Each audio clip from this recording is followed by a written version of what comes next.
بسم الله الرحمن الرحيم. اللهم صل على سيدنا محمد وعلى اله وصحبه وسلم. كل سنه وانتم طيبين يا جماعه. طبعا خلصنا العيد، كل سنه وانتم طيبين. وطبعا بقى هنبدا في شم النسيم.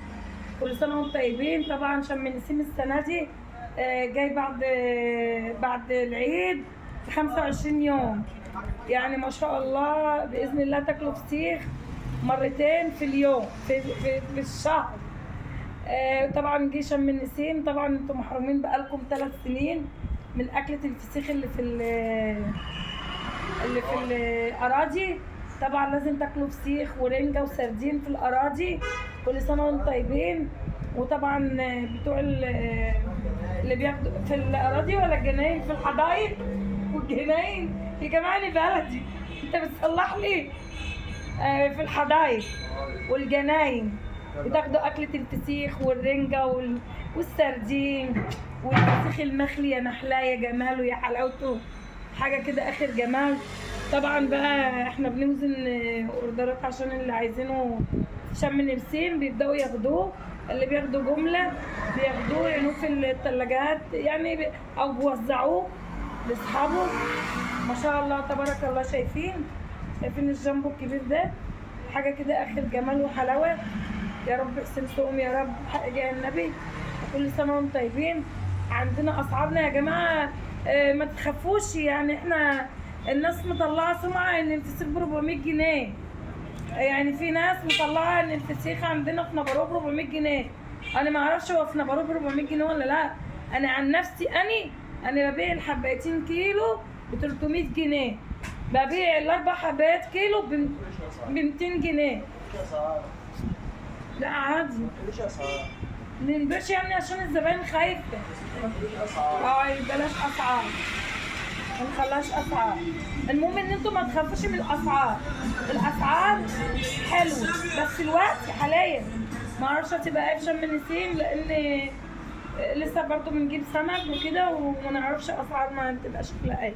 بس احنا عن نفسنا في العيد انا بقصد على العيد. انا في العيد بعت ب 200 الحبايتين كيلو، وفي العيد بعت الاربع حبايات كيلو ب 200، وبعت الثلاث حبايات كيلو ب 250. ده في العيد.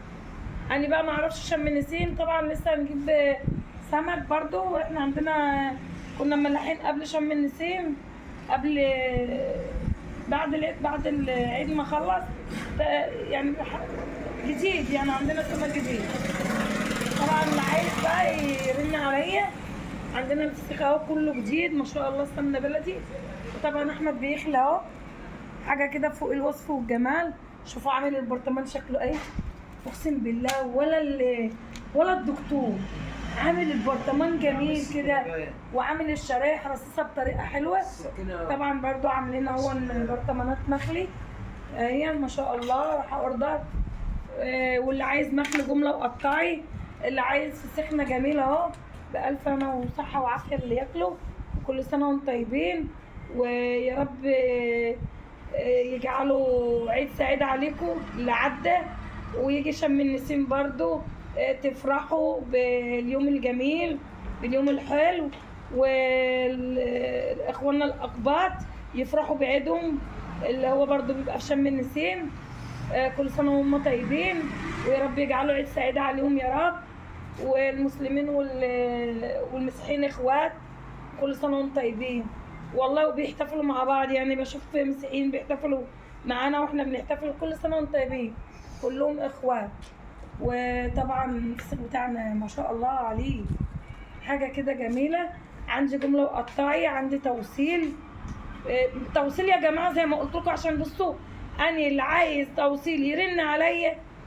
نشتكوا بقى قبل العيد. انا ما ردتش على حد لان أنا كان عندي ناس، عندي زحمه. وطبعا اللي لها عشان بترن عليا بس بترن عليا امتى؟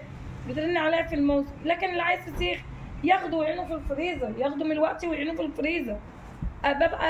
ببقى فاضيه. لكن في الايام التانيه في وجهة الموسم ما ببقاش فاضيه. ما حدش يزعل مني. اللي انا ما ردتش عليه ما حدش يزعل مني، لان والله ما كنت فاضيه. واللي عايز يا جماعه ما لحقش العيد يلحق شم النسيم عندنا اهو ما شاء الله. كل سنه وانتم طيبين. طبعا بنعمل سردين اهو ما شاء الله. ده الشوكولاته بتاعتنا اهو، حاجه كده جميله وحلوه. الشوكولاته اهي طبعا بيخلوها حاجه. السردينه عرض كف الايد، وطبعا بتطلع في سايحه ودلعه وسردين ما شاء الله عليه ما شاء الله. ربنا يجعله بالهنا والعافيه على اللي ياخده.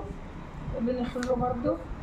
وعندنا رنجة ابو السيد برضه اهي، بنجيبها تاريخها اليوم بيومه. يعني رنجة ابو السيد اهي بنجيب اليوم بيومه، اليوم بيومه. يعني هي بره هي لسه منزل لنا اهي اليوم بيوم. ما بنجيبش، ما بنجيبهاش تركن عندنا. وكل سنه وانتم طيبين. واحنا في سكن البحار، احنا بروق امام مدرسه الصناعه مالناش فروق اخرى. طبعا احمد ابني ما شاء الله صنعة ايده ده كله واخوه، ربنا يصلح حالهم ويسعدهم ولاد قلبه ويشوفهم احسن الناس.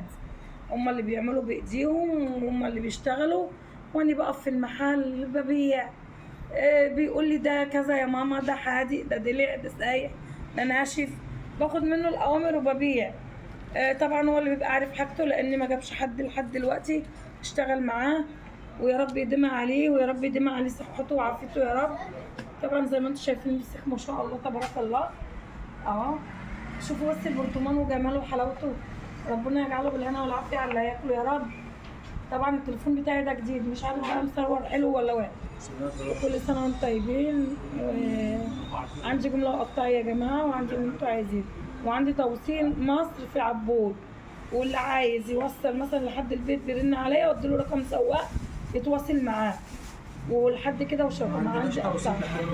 لا هو لو حد بقى احنا بنديله بنديله لا عبود بس، عبود بس يا جماعه. ويلا سلام.